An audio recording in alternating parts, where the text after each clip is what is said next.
Over math task number 30A, writing and solving linear equations. So, quick reminder that whenever we see subtraction, we're always going to change it to adding the opposite. Notice I didn't change this -7. That's not a subtraction sign. In step 1, I see plus -8, so therefore I'm going to add 8 to both sides. This gives me 0, because that's the whole goal. Remember to drop down -7x, because you want to include the negative sign. -36 plus 8 gives you -28.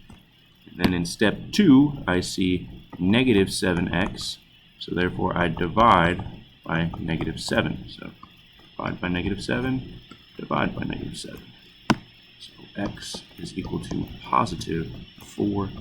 Circle your answer. Now, remember, you can always plug back in to check your answer. So let's do that real quick, just in this problem.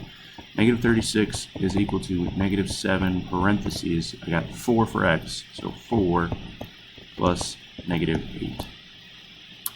So does -36 equal -7 times 4 is -28 plus -8.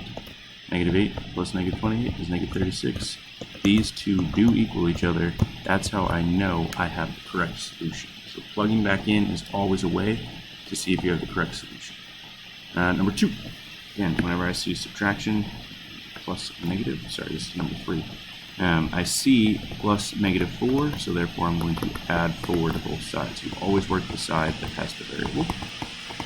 These cancel off because they're 0. Again, remember to drop down not 4r, but -4r is equal to -16. Use your calculator to help you with integers.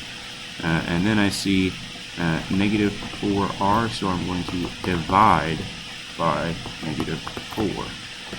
-4 because this means multiplication when a number is right next to a variable. These cancel off because they're 1.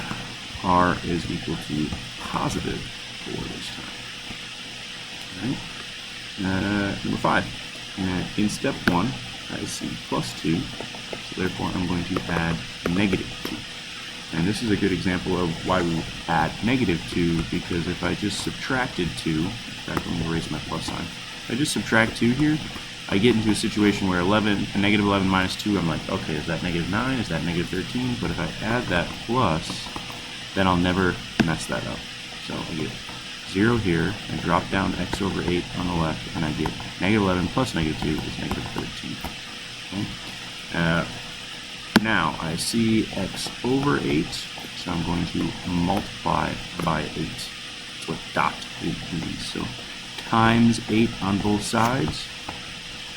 And you'll notice, you might be saying, well, 8 times 8 is 64. No, remember, it's 8 times x, which is 8x divided by 8, which is just 1. You can imagine me multiplying by 8 over 1 if that helps too. Those cancel off. I get x is equal to -13 times 8, gives you -102. And then number 7. I see, carefully, plus negative, so I see plus -7. So therefore I'm going to add 7, plus 7 to both sides. This cancels off, so I drop down x over 4, drop down the equal sign. -3 plus 7 is +4. And then remember, you're working the side with the variable, right? So I see 4 in my denominator here, so I multiply both sides by 4.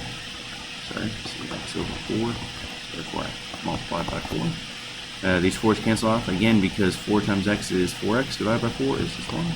So I get x is equal to 16. 16 equals x. The same thing as x equals 16. Okay, you're going to be responsible for the rest. When you get to the word problems, you're going to want to write an equation. So Jade rented a bike from Mr. Guy's Bikes. It costs, 17 plus 7 per hour. If Jade paid 31, then he rented the bike for how many hours? So plus $17 plus 7 per hour. We don't know how many hours that is, so 17x. And he paid 31. There's your equation. Let's do another one. Kristen sold half of his origami dragons, but then bought 9 more. He now has 35. How many did he begin with? So he sold half. That's x. I have no idea what it began with, but he took half of that. X over 2, bought 9 more, and now has 35. Right? You're going to have the rest in partners. Make sure you solve, show all your work.